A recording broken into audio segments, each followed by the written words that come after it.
El video que verán a continuación se elaboró exclusivamente con fines educativos para la asignatura de Sistema Diversificado de Cultivos ofertada para el programa de Ingeniería Agronómica sede Palmira.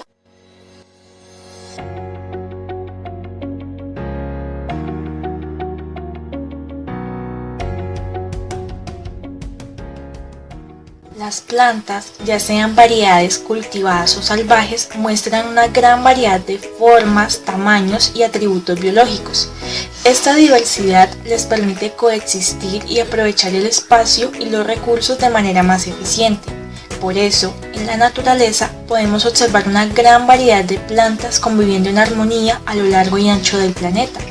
Conocedores de estas propiedades, los agricultores, tras milenios de observación y aprendizaje inspirado en la naturaleza, han constatado que combinar plantas diferentes puede mejorar la productividad de las cosechas y hacerlas más sostenibles al protegerlas de plagas o hierbas competidoras, dando origen a lo que se conoce como policultivos. Los policultivos no son cosa reciente, ni mucho menos una moda, y un buen ejemplo de esto es la conocida como Asociación Precolombina o MILPA, de la cual ya han hablado anteriormente. Sin embargo, en la agricultura actual se suele cultivar una sola especie, dando origen a lo que se conoce como monocultivo y que es la antítesis del policultivo. Aunque es cierto que los sistemas basados en el monocultivo son más productivos y fáciles de manejar, necesitan altas cantidades de aportes externos en forma de energía, fertilizantes, pesticidas y agua, por lo que acaban siendo insostenibles a mediano y largo plazo, causando además un gran impacto en la biodiversidad y el clima. El objetivo de este video es entender y comprender la importancia de los policultivos como alternancia sostenible y sustentable para los desafíos o retos actuales que enfrenta la agricultura convencional y o alternativa. Un policultivo es cuando dos o más cultivos crecen juntos durante todo o parte de su ciclo. Los cultivos asociados o policultivos son una estrategia de diversificación espacial reconocida en la producción agrícola. Se practica a gran escala por agricultores de subsistemas de zonas tropicales y subtropicales para un mayor uso de la tierra disponible y reducir la incidencia de plagas y enfermedades. Estos policultivos pueden ser una mezcla de diferentes especies o pueden ser una mezcla de cultivares o genotipos de la misma especie. Los aspectos generales al momento de establecer un policultivo incluyen la duración del ciclo vegetativo, el hábito de crecimiento y las formas de las hojas de las especies a asociar. En los frutales, a la hora de asociar especies, además de los parámetros anteriores, hay que planificar bien las asociaciones teniendo en cuenta otros aspectos esenciales como la luz, el agua y el espacio entre las plantas. En cuanto al agua, algunos árboles frutales necesitan más y otros necesitan menos agua durante la temporada del cultivo. Especies como el aguacate, el mango o los cítricos necesitan agua todo el año y por eso se les conoce como siempre verdes. Por el contrario, el manzano, el peral y el durazno necesitan menos agua y se les da el nombre de caducifolio. Esto nos da una idea más o menos de las especies a utilizar para la asociación. Si queremos plantar hortalizas ornamentales u otros frutales, tendremos en cuenta el consumo de agua de los mismos. La luz es otro factor muy importante para tener éxito en la asociación. Por ejemplo, si la asociación es con hortalizas, algunas especies necesitan más luz para elaborar sus frutos como el tomate o el pimentón. Otras, por el contrario, no, como la mayoría de las crucíferas como el brócoli o el repollo. Para asegurarnos que las plantas van a tener su dosis diaria de luz para hacer bien la fotosíntesis, nos aseguraremos que la distancia sea más o menos la indicada. Por ejemplo, una medida mínima orientativa es entre 1.2 y 3 metros entre tallo y tallo del frutal. También tendremos en cuenta el follaje del árbol y observaremos que la luz entra sin problemas a la plantación. Si no es así, tendremos que podar algunas ramas evitando alturas superiores a los 3 metros. Por lo tanto, el factor espacio es igual de importante que los comentados anteriormente y se encuentra íntimamente ligado a ellos. Además, unas distancias indebidas incrementan la competencia de las plantas por la luz, el agua y los nutrientes. En frutales se manejan principalmente dos tipos de asociaciones. La primera es la asociación con especies herbáceas que sirven para aumentar la nutrición y albergar insectos benéficos. De estos hay una gran lista de especies que nos aportan un alto grado de nutrientes para nuestro terreno de cultivo. Algunas de estas plantas son el trébol rojo, fija principalmente nitrógeno al suelo y atrae insectos benéficos. La alfalfa, que es un abono verde, trabaja como fijadora de nitrógeno, acumula calcio, magnesio, hierro, potasio y fósforo en sus raíces y es un atrayente de insectos benéficos y polinizadores. La miel en rama, que sus hojas actúan como un fertilizante una vez se incorporan al suelo, es un atrayente de polinizadores e insectos benéficos como la mariquita. La bardana, que hace un acercamiento de minerales hacia la superficie y previene el mildiu. Sus raíces ayudan a romper los suelos duros y arcillosos. Y la segunda asociación de frutales es con otros árboles frutales. Esto se hace para lograr una mayor producción de alimentos. La mayoría de las veces cuando hablamos de asociación de cultivos para los frutales pensamos siempre en especies hortícolas. Sin embargo, los árboles frutales los podemos asociar con infinidad de especies como veremos más adelante. Los policultivos intercalados consisten en sembrar dos o más cultivos juntos pero intercalados en el mismo suelo, en hileras vecinas pero independientes que permitan las interacciones entre los individuos de estas especies. Es importante que la distribución de las hileras sea en forma de pirámide. Es decir, que el cultivo más alto vaya al centro y de acuerdo al hábito de crecimiento ir formando las otras hileras en forma descendente. Otro factor indispensable es que las hileras vecinas no pertenezcan a la misma familia, es decir, que no tengan similar olor, color o aroma. Otro tipo de policultivos son los policultivos en franjas. Estos tipos de policultivos es cuando dos o más cultivos crecen de diferentes franjas amplias, permitiendo que cada uno se desarrolle de forma independiente, pero lo suficientemente angostas para que exista una relación agronómica entre ambos. Es importante que las plantas que se siembran en tablones próximos sean de especies diferentes. Por ejemplo, no es conveniente que estén próximos los tablones de repollo con cultivos o tablones de coliflor o brócoli, mientras que la proximidad entre arveja y lechuga resulta muy beneficiosa para ambos cultivos. El policultivo mixto consiste en sembrar simultáneamente dos o más cultivos, pero sin organización en hileras o franjas, es decir, en mezclas. Estos consisten en la siembra de dos o más cultivos en forma de secuencia, sembrando el segundo antes de la cosecha del primero. Otra opción es establecer cultivos con tiempos de cosecha inferiores al cultivo principal. Estos policultivos consisten en la siembra sucesiva de diferentes especies siguiendo un orden definido, es decir, similar a un ciclo. Bueno, un policultivo comensalístico es donde la interacción entre especies tiene un impacto positivo sobre una de las especies, pero ningún efecto de observación sobre la otra especie. En este caso tenemos ejemplos de cacao con coco y caucho con café. Por otro lado, en los policultivos amensalísticos hay un efecto negativo en una de las especies, pero no se observa ningún efecto sobre la otra especie. Este es el caso del árbol de caucho con la palmera en Senegal. También tenemos policultivos monopolísticos que tienen un efecto positivo neto sobre una de las especies y negativo sobre la otra especie cultivada. Así son los cultivos de cobertura de huertos. Y por último están los policultivos inhibitorios, es donde ninguna de las dos especies se ven beneficiadas con esta asociación. Este es el caso de la caña de azúcar. Las ventajas y los beneficios de los policultivos son diversas y algunas de ellas permiten adaptar los cultivos a diferentes necesidades de luz.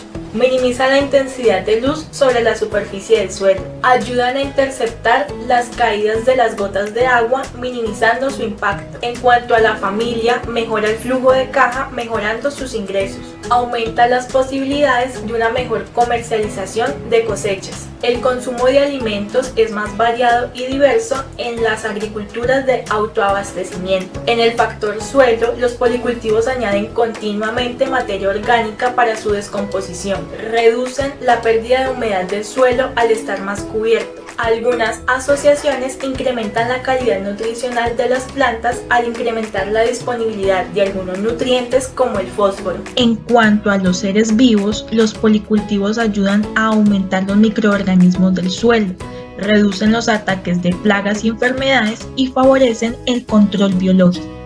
Bueno, las principales desventajas de tener un policultivo es que el agricultor debe invertir bastante tiempo e infraestructura para tener una parcela de policultivo. También debe contar con espacio suficiente según lo exija cada especie, tener un sistema de riego adecuado para la cantidad de plantas en la parcela. Tener un policultivo exige largas planificaciones, poca mecanización y hay poca investigación al respecto. También requiere un mayor conocimiento de las interacciones entre plantas, es decir, necesita bases biológicas y pues hay pocos expertos en el área. Además de la alta demanda de mano de obra y pues la contracorriente social, política y económica que tenemos en el país. Otro punto en desventaja es que si los policultivos están mal diseñados pueden existir posibilidades de interacciones alelopáticas entre las plantas.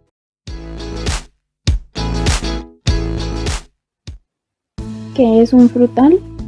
Un frutal es una expresión muy común cuando se habla de catalogar diferentes tipos de plantas, pero la definición de árbol frutal es compleja en sí misma, ya que tiene diferentes versiones según cómo se lee el enfoque. En principio se entiende como frutal a cualquier árbol productor de frutas, es decir, que posee estructuras formadas por el óvulo maduro de una flor y que contiene una o más semillas. Sin embargo, ya que casi todas las plantas con flores producen frutos, este término se designa popularmente solo a aquellos árboles que nos proveen de frutas como alimento para el ser humano. El aprovechamiento de los frutales en combinación con otros cultivos como las hortalizas en contextos familiares y de pequeños productores es una alternativa válida para el acceso a alimentos inocuos y nutritivos. Estos satisfacen sus necesidades alimenticias y les permiten llevar una vida activa y sana. Los frutales también juegan un papel importante dentro de un programa de diversificación agrícola. Proporcionan alimento, sombra, mejoran el aporte de materia orgánica al suelo por medio de la hojarasca y además son corredores biológicos y sitios de descanso para especies animales. Si nos centramos en la definición anterior, los frutales se clasifican en los árboles de frutos tiernos y huesos en su interior se les conoce como drupas. Se trata básicamente de un tipo de árbol que da frutos carnosos y que su interior tiene una semilla dentro de un hueso. Los árboles frutales más característicos son el mango, el ciruelo, el olivo y el cerezo.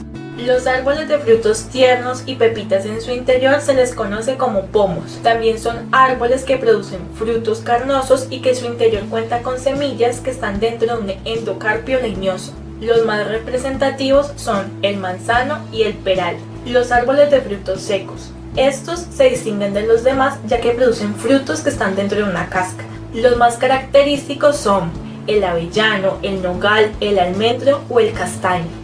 Los árboles frutales exóticos. Estos tienen frutos tiernos y con una estructura muy diversa. En este tipo de frutales se encuentran las mandarinas, las naranjas, los limones o las papayas. Banano.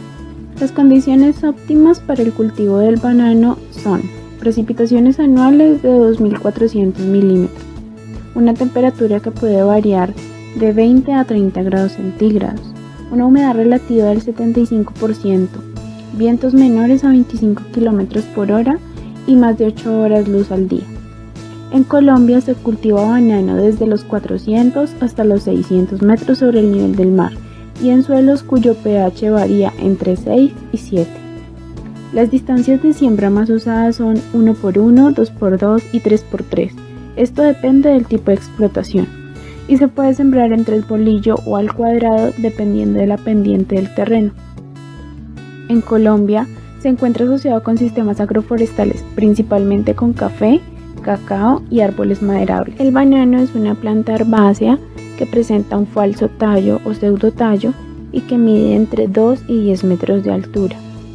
En Colombia, el cultivo cuenta con 215.000 hectáreas, donde los principales departamentos productores son el Valle del Cauca hacia la parte norte, Antioquia en el Urabá antioqueño, Magdalena y La Guajira. Los cítricos necesitan precipitaciones entre los 1.200 a 2.000 milímetros anuales, temperatura entre los 24 a 32 grados centígrados, una humedad entre el 65 al 80% y vientos entre los 15 a 20 kilómetros por hora. cuanto a la altitud, debe ser entre los 0 a 1600 metros sobre el nivel del mar. El pH para Colombia entre 5.5 y 6.5 y las horas luz deben ser entre 5 a 4 horas al día. La siembra se establece al 6x6 o 7x7, dependiendo de la especie y la variedad, y se siembra principalmente al cuadrado o 3 bolillo, dependiendo del área a plantar. En Colombia, los cultivos de cítricos son asociados con otros frutales como el mango, el cocotero, el tamarindo, la guanábana y el papayo. Los cítricos constituyen un género denominado Citrus. Este está conformado por varias especies como las naranjas, los limones, las limas, las mandarinas y los pomelos. En Colombia se producen a gran escala, principalmente en los departamentos de Tolima, Santander, Valle del Cauca, Cundinamarca y la zona cafetera central. El aguacate. Para el aguacate se requieren precipitaciones de 665 a 2000 milímetros anuales, temperaturas de 14 a 24 grados centígrados y humedades relativas de 75 a 80%. Los vientos deben ser menores a 20 km por hora y en Colombia se cultiva en una altitud que va desde el nivel del mar hasta los 2500 metros sobre el nivel del mar. Esto depende de la variedad. El pH para Colombia debe estar entre 5,5 y 7 y requiere aproximadamente 12 horas de luz al día. Su siembra se realiza en 6x4 o 7x8 según la variedad y al cuadrado o 3 bolillos según la pendiente. Para Colombia existen experiencias de asocios permanentes de aguacate con cultivos de varios estratos como piña, zapote, nance, marañón, ñame, papaya, tamarindo, frijol, granadilla, achiote, caimito, guama, tabaco y plantas aromáticas y medicinales. El cultivo del aguacate está presente en 15 departamentos del país. El 29.6% del área se concentra en el departamento de Bolívar, el que le sigue Santander y Tolima con el 16,8% cada uno. Este cultivo representa el 2% del área frutícola cosechada nacional, así como el 2% de la producción de todo el sector. Finalmente, podemos concluir que actualmente no existe una ciencia exacta sobre asociaciones de cultivo. Estas están basadas en observaciones y experimentos por millones de agricultores usando técnicas de antaño y que por el boca a boca se conocen y funcionan a la perfección.